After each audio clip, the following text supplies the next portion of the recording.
के पतिया रमैया, दूजो नहीं कोई छाणे हो को बिरहिणी, को दुख जाने हो को बिरहिणी, को दुख जाने हो।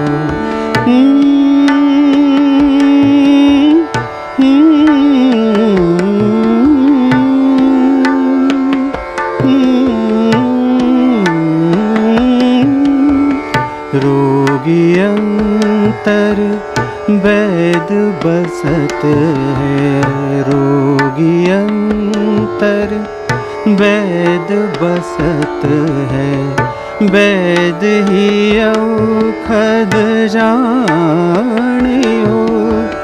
सब जग कूड़ो कंटक दुनिया, दर्द न कोई पिछाने हो को बिरहिणी, को दुख जाने हो को बिरहिणी, को दुख जाने हो।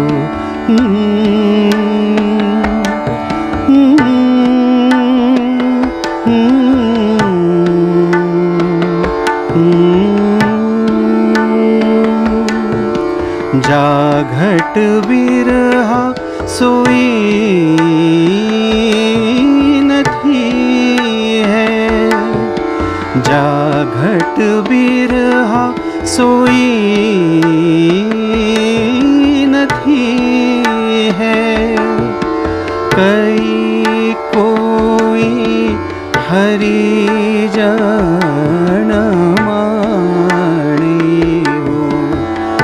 बिरह दर्द उरी अंतरी माही, हरि बिन कब सुख पाने हो को बिरहिणी, को दुख जाने हो। मीरा के पतिया रमैया, दूजो नहीं कोई छाणे हो को बिरहिणी, को दुख जाने हो को बिरहिणी, को दुख जाने हो। इंसान को अपने आप में समा लेने वाली संगीत एक परिपूर्ण शक्ति है, चेतना है, ऊर्जा है। संगीत का, सुरों का सामर्थ्य जो है, जो सुप्त सामर्थ्य है, उसे आधुनिक युग ने भी सराहा है। आइए हम भी इसी बारे में और जानकारी लेते हैं। राग है मधुवंती और इसी राग पर हमें मार्गदर्शन करेंगे संगीत तज्ञ पंडित विजय जी कोपरकर। नमस्ते सर, इस सभा में आपका बहुत बहुत स्वागत है। आज की चर्चा का जो राग हमने चुना है वो है राग मधुवंती। जी हाँ। राग मधुवंती के आरोह अवरोह वो क्या होते हैं? मधुवंती के आरोह और अवरोह पहले मैं गा के दिखाता हूँ।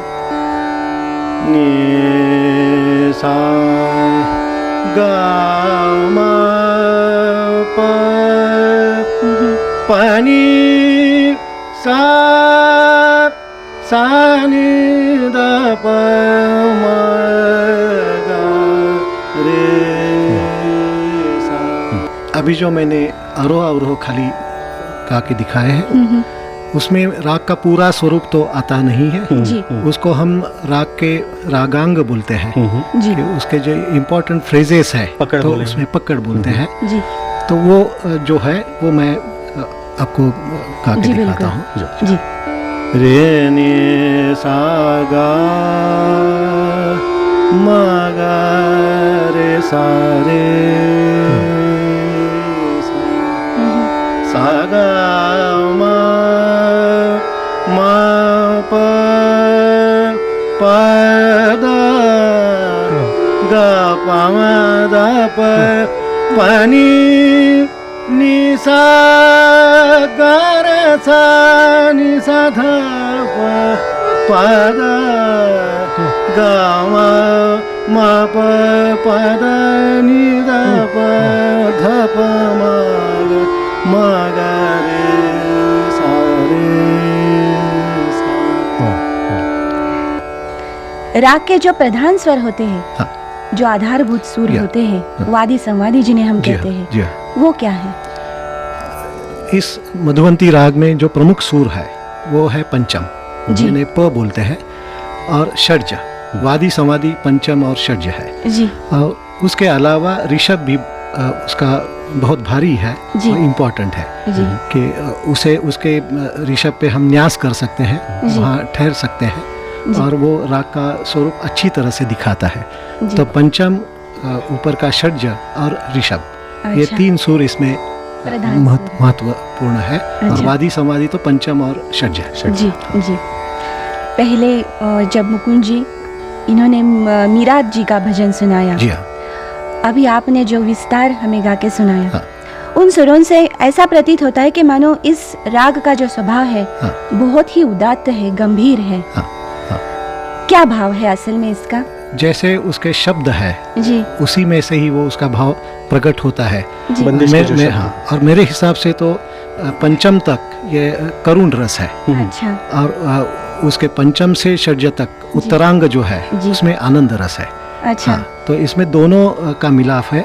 पंचम तक आप गाएंगे तो उसमें करुण रस का आपको जी, जी। ये उसकी अनुभूति आएगी, जी और पंचम से षड्ज तक उसमें आनंद जैसा रस है। जी इसका एहसास अभी इस मीरा की रचना में हमने जी। जी किया। हाँ, जी हाँ। कारुण्यमयी भजन जो हाँ, था, हाँ, हाँ। वैसे ऐसे भी कहा जा सकता है कि जिस नजरिए से हम देखते हैं उस जी राग को, हाँ। वो राग उसी रूप में जी हमें हाँ। दर्शन देता है। जी हाँ, ये जो राग आपने जो बताया कि कारुण्य रसपूर्ण राग है, हाँ, हाँ। तो इस राग के गाने का जो समय है वो निर्धारित किया हाँ, जा चुका हाँ, है, वो हाँ। समय कौन सा है? नहीं, क्या? वो रस के हिसाब से नहीं है। जो जैसे अपने राग का पूरा समय का ये चक्र दिया है, जी उसी चक्र में ये सायंकाल का राग है।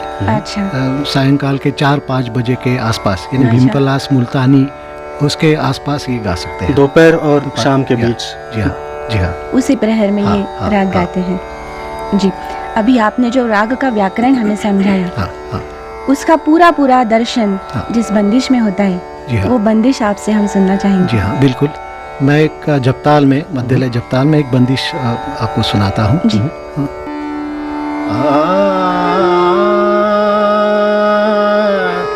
चलो ना पिया रंगा महल, चलो ना पिया रंगा महल, तेरा करत मोसो, चलो ना पिया रंगा महल, चलो ना।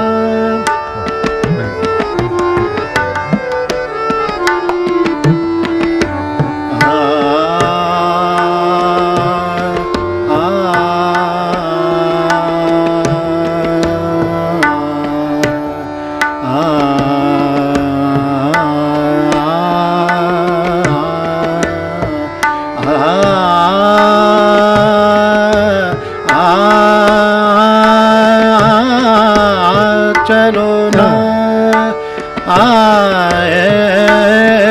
पिया रंगा मैं, चलो ना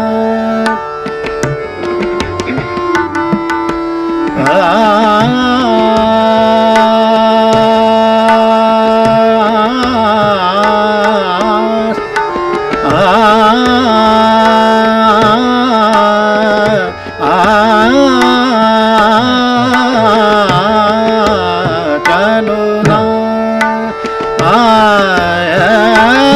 पिया रंगा मन, चलो ना।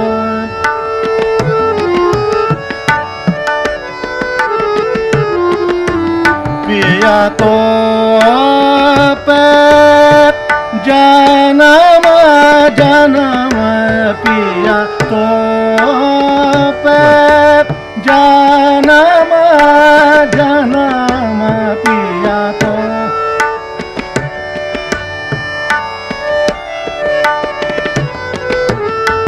पिया तो पे जानम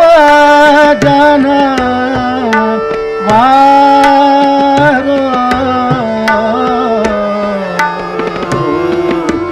तेरा करत मोसो चलो ना आय पिया रंग महल चलो ना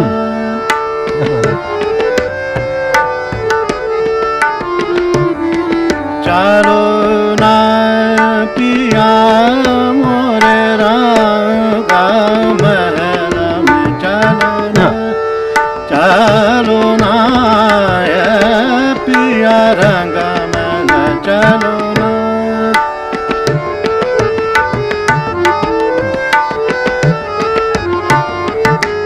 चलो ना पिया चलो ना पार बाबा बनी नीला बाबा सा नीला बाबा धावा बाबा चलो ना जगा मामा बाबा धावा धावा बनी नीला बाबा धावा मगर चलो ना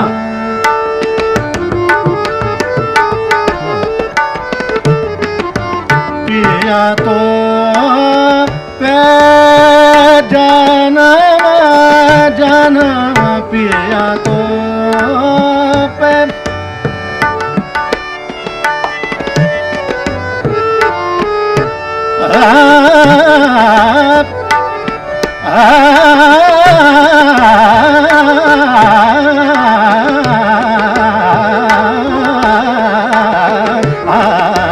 पिया तो पे जानम पिया तो पानी निशा गर सारे पानी सारे सारे निशा पिया तो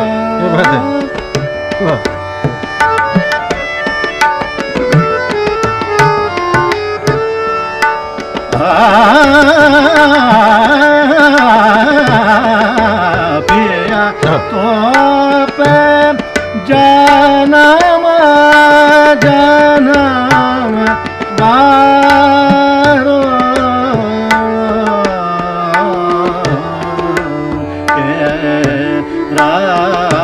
करत मोसो चलो ना आय पिया रंग महल चलो ना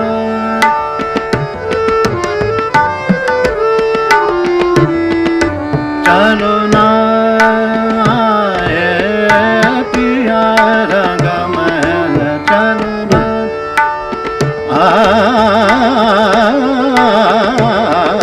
चलो ना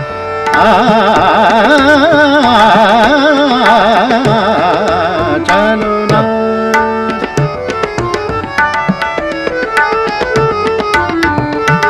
सबा दबा बसानी दबा नी नी दबा द दबा गर चलो मा बा दबा बसानी दबा दबा गर चलो ग मा मा ब द नी दबा दबा सानी दबा द दबा चलो क्या बात है चलो ना चलो ना चलो ना चलो ना क्या बात है, वाह। अच्छा, एक सवाल सभी लोगों के दिमाग में रहेगा, मेरे भी है, कि बंदिश किस रचना को कहा जाना चाहिए? ये इस हिसाब से कह रहा हूँ कि अब गीत जो है, जो जैसे फिल्मों में होते हैं, गज़लें होती हैं, सुगम या ललित संगीत जिसे कहें, वो जो गीत होते हैं, गाने होते हैं, उनसे बंदिश किन किन मामलों में अलग है? पहले तो शास्त्रीय संगीत में बंदिश, ये पहले राग का पूरा स्वरूप उसमें आना चाहिए। यानी एक ही एक्सेप्शनल फ्रेज लेके वो बंदिश होगी, वो सुनने के लिए अच्छी है, लेकिन राग जिसे हम उसको पेश करेंगे तो उसके लिए वो अच्छी नहीं है। तो बंदिश का पहला यही पूरा राग का स्वरूप उसमें होना चाहिए, उसमें गुंजाइश होनी दूसरे चाहिए। दूसरे उसके शब्द और लय। हम्म, तो राग स्वरूप, शब्द और लय, ये तीनों का मिलाप जिसमें अच्छा हुआ है जी और वो सुनने के लिए आनंद देगी, इसको हम बंदिश बोलते हैं। जी जी बंदिशें किस तरह से फिर जन्म लेती हैं? जिस तरह से जैसे गीत अब जन्म लेते हैं, हाँ, हाँ। वो उसका तो ये अलग है, हाँ। और बंदिशें अलग तरह से नहीं, बंदिश बनती है तो समझो दिमाग में कोई ऐसी फ्रेज है राग की, ऐसे राग स्वरूप है कि जो दिमाग में है उसमें कुछ होना चाहिए, ऐसा रचनाकार को लगेगा तो वो उसमें शब्द रचना करेगा, और इसी तरह से बंदिश होती है।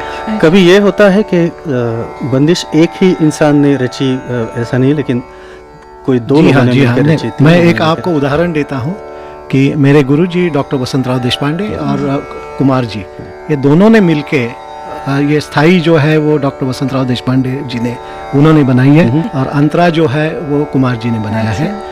तो एक साथ बैठ के बनाए थे? नहीं, एक साथ बैठ के नहीं, अलग अलग बैठ के। यानी पहले अस्थाई हुई है, अस्थाई हुई है, उसके शब्द और उसका नोटेशन भी वो बनाने के बाद अंतरा हुआ है, और बाद में वो दोनों मिलके बंदिश हुई है। ऐसे एक बंदिश है, वो 3 ताल में निबद्ध है। वो मैं आऊ तोरे मंदरवा, ऐसे उसके शब्द है। उसका मतलब भी थोड़ा समझाइए। मैं आऊ तोरे मंदरवा, पैया परन देहो मोरे मन बसिया। ये अस्थाई बनाई है डॉक्टर वसंतराव जी ने। और अंतरा है, अरे मेरो मढ़ैया, मढ़ैया यानी घर, मेरा घर। अरे मेरो मढ़ैया तोरा आए रे, काहे धरो चरण मेरो मन बसिया, मैं आऊ तोरे मंदरवा। वाह वाह, मैं सुनाता हूँ। बिल्कुल। मैं आऊ तोरे मंदरुआ, मैं आऊ तोरे मंदरुआ, मैं आऊ तोरे मंदर पैया परन देहो मोरे मन बसिया, मैं आऊ तोरे मंदरुआ, मैं आऊ तोरे मंदर पैया परन देहो मोरे मन बसिया, मैं आऊ तोरे मन।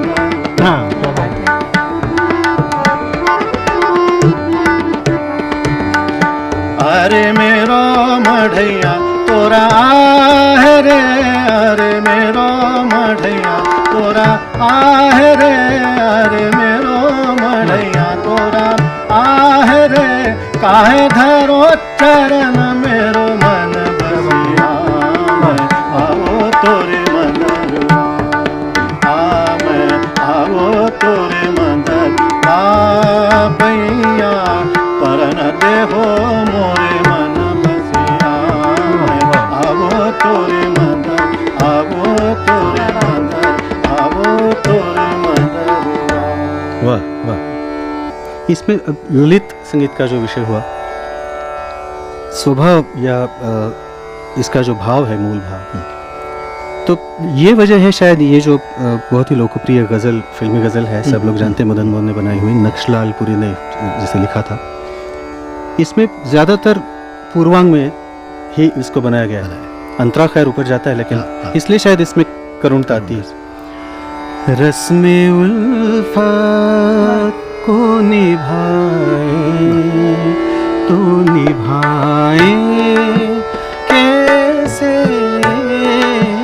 रस्मे उल्फत को निभाए तो निभाए कैसे, हर तरफ आग है, दामन को बचाए कैसे, हर तरफ आग है, दामन को बचाए कैसे,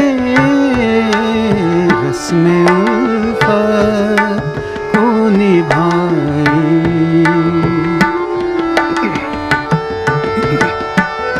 क्या बात है, वाह।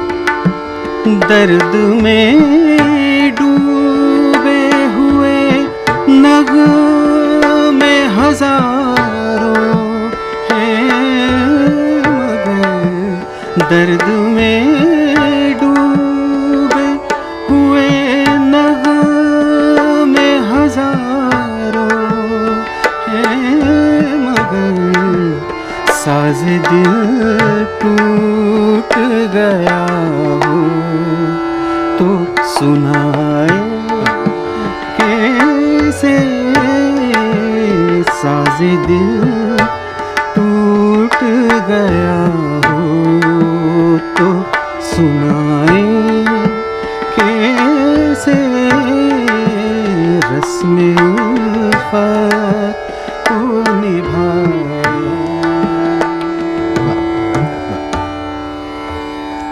ललित संगीत में यानी कि सुगम संगीत में कितना बखूबी इस्तेमाल किया गया है। आपने जो हमें बात कही थी कि पूर्वांग प्रधान जो है वो कारुण्यमय है और उत्तरांग जो है वो आनंदमय है। दोनों का इतना अच्छा मिलाप हमारे जो संगीतकार हैं उन्होंने सुगम संगीत में बखूबी निभाया है। तो फिर से आते हैं हमारे शास्त्रीय दौर में। अभी बात करते वक्त आपने कहा था कि लय और शब्द विचार, लय जो है वो शब्दों के अनुसार बंधी जाती है या उसमें निबद्ध होता है वो गीत या वो बंदिश। ऐसा अलग सा कुछ लय विचार हमारे शास्त्रों ने भी किया है। बिल्कुल। जब भी कोई महफिल सजती है तो उसमें लय विचार ये प्राधान्य से जी होता हाँ, है। शास्त्रीय संगीत में लय का पूरा स्वरूप आपको मिल जाता है। लय का यानी जब भी हम आलापी से शुरुआत करते हैं, जी राग का स्वरूप उसमें ज़्यादा एक्सप्लेन करते हैं आलापी के साथ, उसमें लय कम होती है। बहुत बाद ही धीमी में होती थोड़े बढ़ा के उसको हम बोल अंग बोलते हैं, उसमें सरगम आती है और अच्छा। थोड़ी सी तान की क्रिया आती है। अच्छा। और उसके बाद हम जलद बंदिश, द्रुत बंदिश बोलते हैं। वो लेने के बाद उसमें पूरा जो क्लाइमैक्स है पूरे राग अच्छा। का, तो स्वरूप वहीं तक वो ऊपर तक जाता है। अच्छा। ऐसे लय के सभी यानी कम लय, मध्य सभी लय, आविष्कार इसमें- सभी आविष्कार उसमें आते हैं। जी। यानी राग का पूरा स्वरूप आपको उसका दर्शन हो सकता है। जी जी। तो हमारी महफिल भी आज चरम सीमा तक पहुंची गई है, तो लय के हिसाब से आप हमें क्या जी सुनाएंगे? हाँ, एक द्रुत बंदिश मैं सुनाता हूँ, 3 ताल में है, जी तो अभी सुनाता हूँ। जी सर, आपने मधुवंती राग पर हमें जो मार्गदर्शन किया, इसीलिए हम आपके बहुत ही आभारी हैं। धन्यवाद। धन्यवाद। नमस्ते। नैना जल बरसन लागे, नैना जल बरसन लागे, नैना जल बरसन लागे, नैना जल बरसन लागे, पिया कित छिपाऊ याद तोरी मन मन, नैना जल बरसन लागे, नैना जल बरसन लागे। मर नैना मर नी रवध नैना पगवनि धनि रवनि रवध नैना जल बरसन लागे, नैना जल बरसन लागे।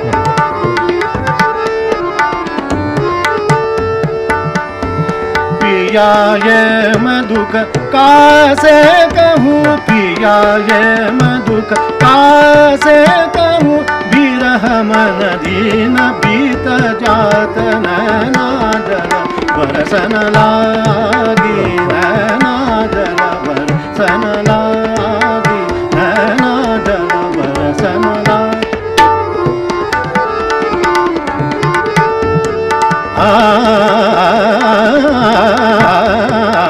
नैना जल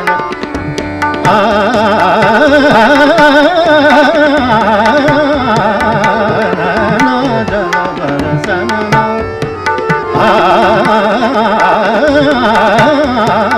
नैना जल बरसन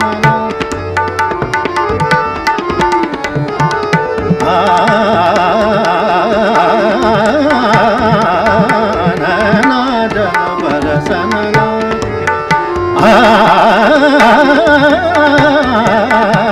नैना जल बरसन लागी, पिया कित छिपाऊ याद तोरी मन मन, नैना जल बरसन लागी।